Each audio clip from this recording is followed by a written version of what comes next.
What is this that I am hearing, that a new king will be born? That's what they're saying. A king who will rule over all of us. I am the only king. No one can go me. While the shepherds kept their flock by night, an angel of the Lord appeared shining bright, saying, good news and good tidings I bring to you. The Savior of the world is born, is here with you. He will be called Jesus. He'll be called. He will be called Jesus. He'll be called. He will be called Jesus. He'll be called. He will be called Jesus. Mfalme Yesu amezaliwa. Bethlehemu amezaliwa. Mwokozi Yesu amezaliwa. Tuimbe tushangilie, Mwokozi amezaliwa. It's a time to celebrate. It's a time to put on weight. It's a time to get a Christmas tree and houses decorate. It's a time to merry-make. It's a time to take a break. With family and friends around you, happiness and love surround you. Is that Christmas? Christmas. But where is Jesus? Jesus. Is that Christmas? Christmas. It's about Jesus. Jesus. Mfalme Yesu amezaliwa. Bethlehemu amezaliwa. Mwokozi Yesu amezaliwa. Tuimbe tushangilie, Mwokozi amezaliwa.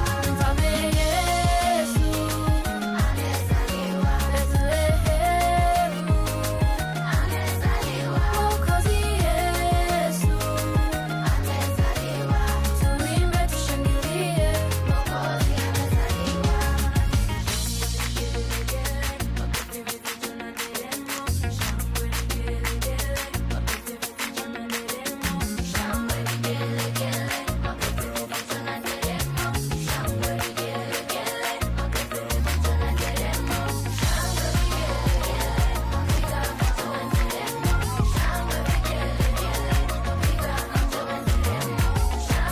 tushangilie, Mwokozi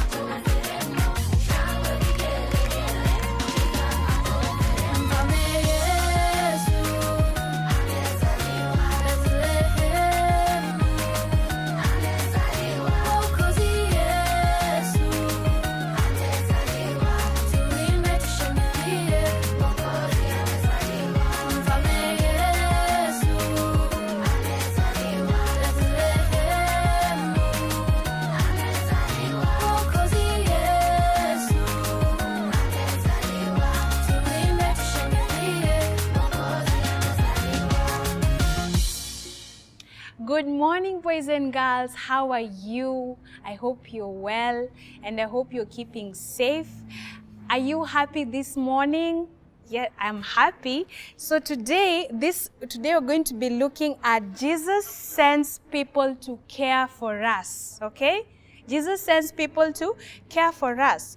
And our Bible story will come from the book of Luke, chapter 10, verse 25, all the way to 37. And it's a story that you've been looking at. The other lesson we learned about the Good Samaritan, the parable of the Good Samaritan. And it's still the same story. Do you know that Jesus cares about you? He cares about you very much. And the Bible tells you so. Okay, so now we are going to sing a song about the Bible. I hope you remember it. It goes like this. Read, read, read the Bible. Do you remember it? Okay, read, read, read the Bible. Read, read, read the Bible. God wants us to know. God wants us to know that it is a special book. That it is a special book. And He loves us so. And He loves us so. The Bible tells us so many things, and Jesus loves us very much. So our story will still be about the parable of the Good Samaritan. And you remember the picture we saw the first time where a man and there were robbers along the road. You remember the story where a man was walking along a road, and then what happened? He saw some bad men. I know who the bad men were. They were robbers. And do you know who are robbers? Robbers can steal from you, can hurt you, and can even kill you. Do you know that? And what happened is they pushed the man on the rocks. Pretend you fell. Ouch. They pushed him on the rocks and he hurt himself. And he was hurt all over. And they stole all his money and they ran away. Can you imagine? They hurt him very, very bad. And the man lay on the ground and he was helpless and he couldn't even get up because they had hurt him very badly. And you know that Jesus cares for us all the time. And that's why we should also care about our neighbors and our friends. Okay, so let's see if this man who was hurt, if there was somebody who came and helped him.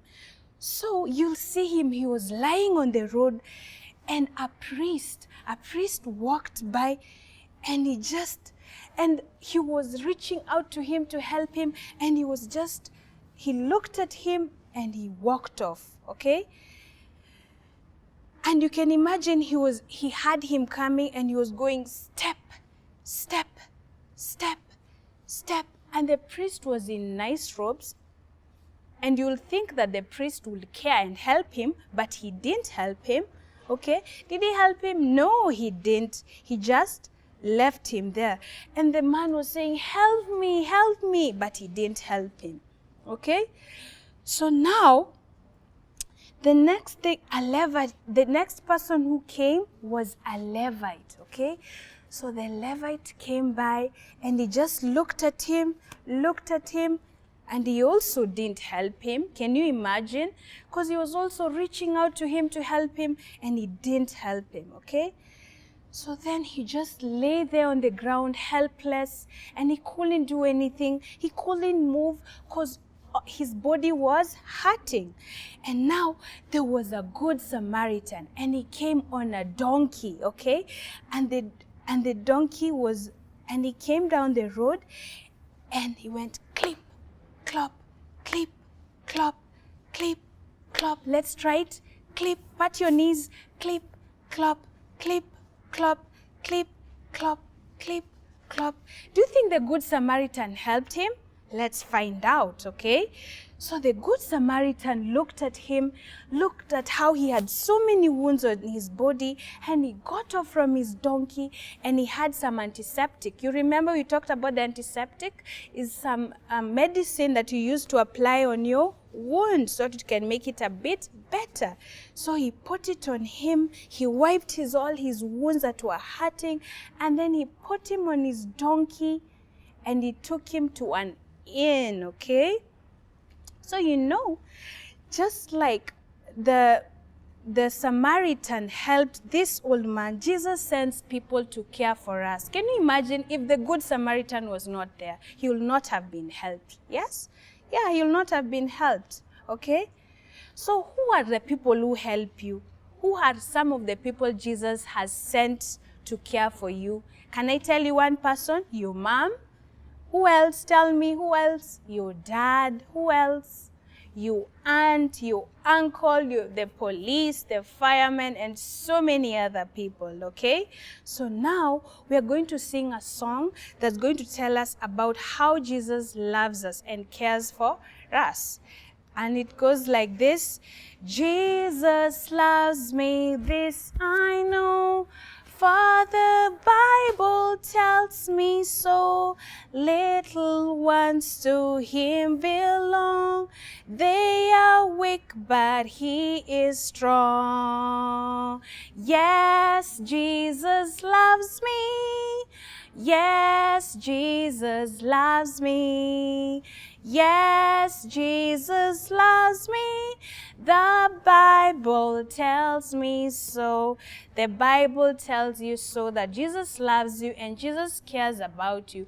And Jesus will also send people who will care about you, just like the Good Samaritan was sent and he helped the poor man who was lying on the road.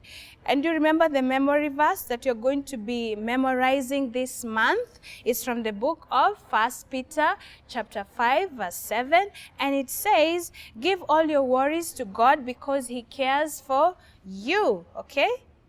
Good. So 1 Peter chapter 5 verse 7, and it says, give all your worries to God because he cares for you.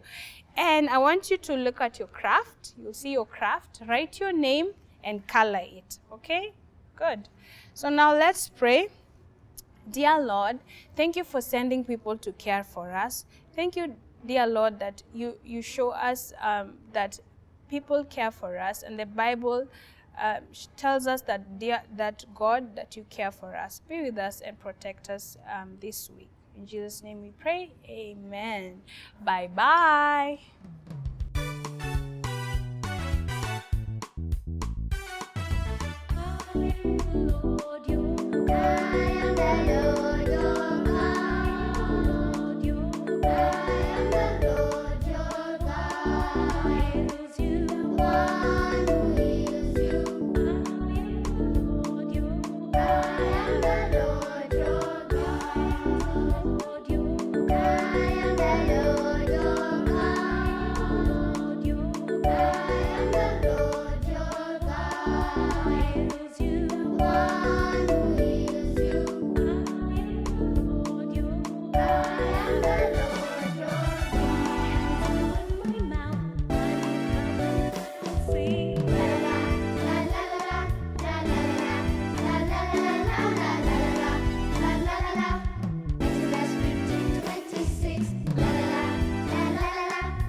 Happy New Year, guys. How has your year been so far? I know that some of you went back to school on, was it Monday or Tuesday or Wednesday? And it's the first time you're back to school after a very long year of staying at home and learning from home and having to do so many things that you would have done with your friends alone. So how has your week been? I know mine has been slightly different because there's a lot more activity than there was in the last year, and there's also so many new things that are so interesting going on. So I remember that Pastor Angelo told you guys to find a way to help each other every single day in the last week. So how are you guys able to help each other? I know that some of us might find it hard to help one another because we've not been used to seeing our friends or being with them, but I hope that you found a way to be of help to someone or of help to your friend or your parents or anyone around you. So I want to ask you guys a question. Well, how does it feel when you help someone? How does it make you feel when you help someone do something, or maybe you ease a burden for them, or you just help them to accomplish a task? Maybe you help them with a math equation or an answer.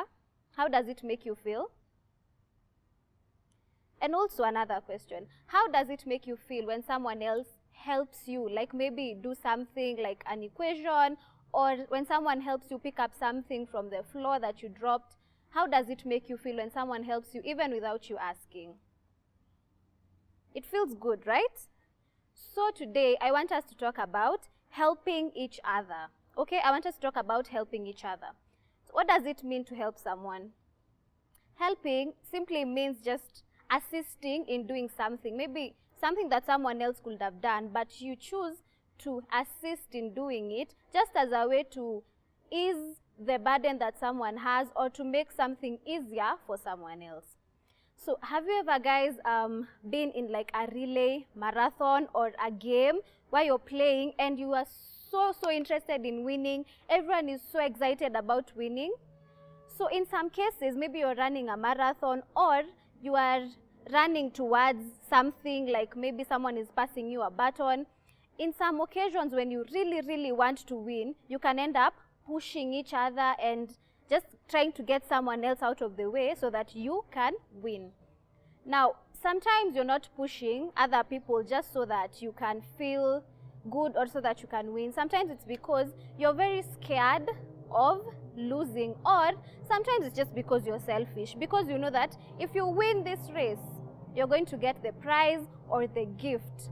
And so sometimes we have to be able to move aside or just to run without interrupting someone else's business or whatever they're doing, so that we can be able to assist each other. So whoever wins the race wins it, and we all win it fairly. Now, if you're in this race, now assuming you're in this race and you are running, and just as you are about to get to the finish line, or just as you are about to receive the baton so that you can continue with the race or give someone else the baton, someone trips you or someone just pushes you and you fall. How would you feel about that? You'd feel really bad, right?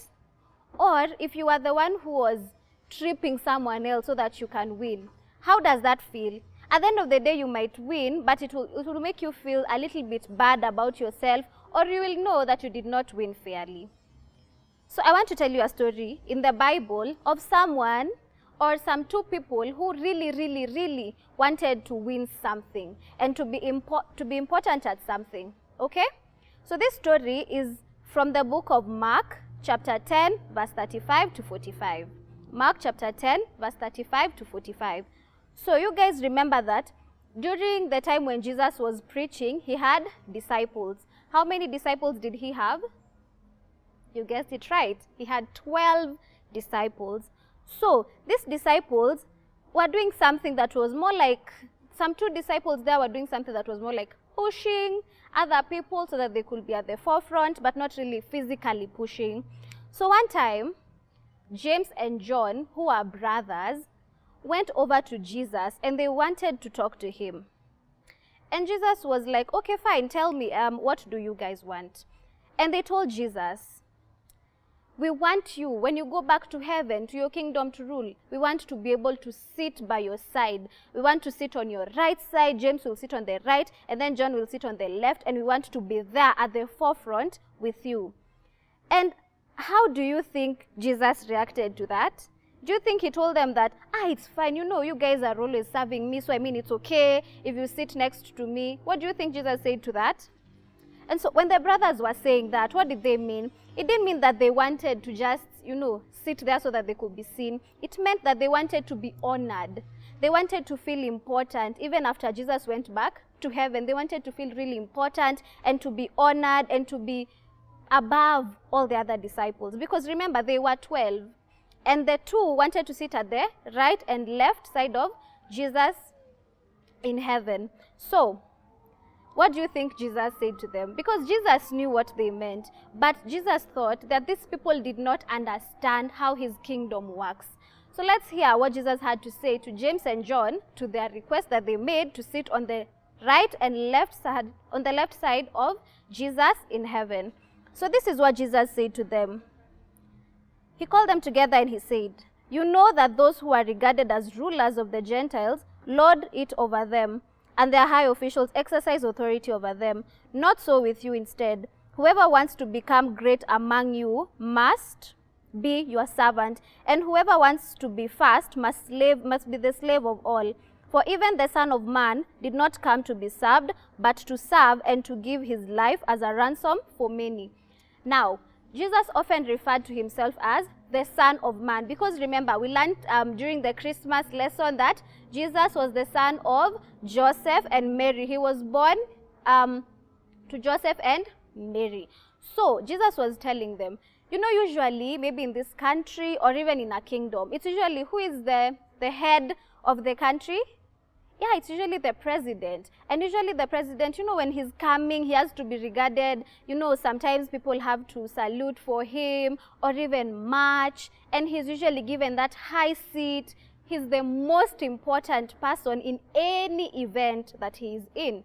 And so this is what James and John thought that the kingdom of God will be like, or the kingdom where Jesus was going to rule would be like. So they wanted to be at the forefront, they wanted to be recognized, to be important. But Jesus was telling them this, my kingdom does not work like the kingdoms you are used to. My kingdom does not work like your country. My kingdom does not work like any other place. In my kingdom, in order for you to be able to be important, you have to first of all serve. You have to be able to help other people, and you cannot lead, because all of us are supposed to be led by God. So the most important person in the kingdom of Jesus was God, and it was not any other person. So what were they being told by Jesus? They were being told to do this. You have to be able to serve other people. You have to be able to serve your fellow disciples. You have to be able to serve other people, the people who are following Jesus, some of them who are not disciples, the children, the older people, the men and women who are following Jesus. You had to be able to serve so that Jesus could see that you are serving, and that's so that it could honor and worship God in that process. Okay?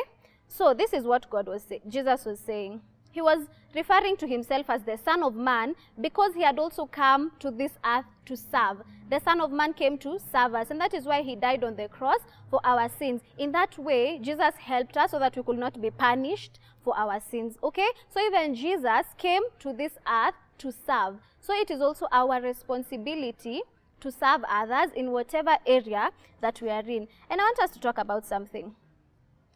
What are the ways in which you think you can serve other people? What are the ways in which you think you can serve your friends? I know for me, when I'm here teaching you guys, and I'm maybe in class and we are learning, or I'm even here teaching you guys virtually, it is also helping me because I am serving God and I am becoming closer and closer to God. It is helping me to pray more. It is helping me to read the Bible more. It is also helping me to be closer to God and even closer to you guys. So even in serving and in helping to teach this message, I am getting to understand God's love for me. I'm getting to understand God's love for you, and even God's love for the entire human race. And that is why he sent Jesus to come and save us. So in everything that you do, even as you are serving, you're also helping yourself, and you are also learning new things, and you're also benefiting from it. So I want us to learn a memory verse that is going to help us to plan on how we are going to serve each other and to serve our friends and to even serve our parents. And this memory verse comes from the book of Galatians, chapter 5 and verse 13. That is Galatians chapter 5 and verse 13. And it says, serve one another humbly in love. Serve one another humbly in love. Can you repeat it to your mommy or your daddy or your sister or your brother? Serve humbly in love. And that comes from the book of Galatians chapter 5 and verse 13. Now, what do we mean by serving each other in love? You know, some of us, we have had to, or maybe even some of you, sometimes you're left home alone and you have to do things all by yourself. You're used to doing things by yourself. You're used to maybe getting food for yourself, maybe warming it and heating it up for yourself, and you have to do many, many things to survive. And sometimes even for some of us, you have to find your own food. There's no food at home because sometimes mommy and daddy don't have the money to buy food, and sometimes you've maybe had to do some things just to get the food and to get the money to buy food. Now, God understands that you have these needs, and he sees every need that we have because we are his children and he is our father. So he sees every need that we have. But what does Jesus tell us? First of all, let us be able to serve each other because God is going to provide. He's our father and he sees that we are suffering. But if we put other people ahead of us and before us, he's going to hear us and he's going to help us in whatever situation we are facing. So when Jesus says that we are supposed to serve each other humbly in love, when he says humbly, he means when I'm helping you to pick something from the floor, or maybe you have worn your shirt inside out and I tell you, hey, you've worn your shirt inside out, you need to go and change. I don't have to go and tell everyone that, oh, you know, he wore his shirt inside out, he was not looking kent, he was not looking nice. No. When we are serving humbly, it means we are telling someone, not with the point of embarrassing them or making them feel weak, but because we want them not to suffer, or we don't want other people out there to laugh at them. Okay, humbly in love. So in everything that we do, even as we wash the dishes at home, even as we help our parents, even as we help our friends at school, we should do it humbly in love. So now I want to give you guys a secret assignment, okay? Are you ready? So I know this is the second week that we are going back to school. So I'm going to give you an assignment. You can find 10 people, a total of 10 people to help during the week. And you don't have to tell them that you're helping them, and you don't even have to tell other people that you're helping them. Remember, we are serving humbly and in love. So you're going to help these people, 10 of them. And it might be anything. It might be, maybe you see someone is struggling to catch up with schoolwork. You can go and tell them that you're going to help them to study. Or you can also see that mommy and daddy are, when they come back from work, they are tired and they cannot maybe get the dishes from the table after you eat. You can also help to get the dishes from the table after you guys eat. Find any way in which you can help your friend. 10 ways, and I promise that when we come back on Sunday, I'm going to ask you what you did, and I'll expect an answer, of course. And I pray that God will help you to be able to serve other people humbly in love. Okay? So even as we end this lesson, I want us to pray, and I want to speak a blessing so that we can be able to put all our needs aside and the things that we think are important and focus on putting other people ahead of us, and we don't have to be selfish when we are doing it. Okay, so let us close our eyes, hands together, and let us pray. Heavenly Father, we thank you for these children. We thank you that we have been able to go back to school and to be together with our friends. We remember when we prayed for these things, that you'd help us to go back to school and to be with our friends and to see our teachers again, and you have done it for us. We thank you and we worship your holy name. Even as we start this new week, we pray that you may help us to serve other people humbly in love, to be able to help people even in doing the simplest of tasks, so that in the end it may honor and glorify your name. Help us to be the people who are going to spread your love and your care, and to show people that you have so much love for us. In Jesus' name we pray, amen. And so the blessing I'm going to speak is coming from the book of Philippians chapter 2 and verse 3. Philippians chapter 2 and verse 3. So let's stretch our hands ready to receive this blessing. And this is the blessing. May God help you to put away your selfish desires and things, and the things that you feel that you need, and to put these things way behind other people's needs. May we be able to put other people's needs before our own, and may we be very, very conscious about how we make people feel. Amen? Amen. So have a very, very good week, and I pray that next week we are going to be very, very helpful people, and we are going to serve humbly in love.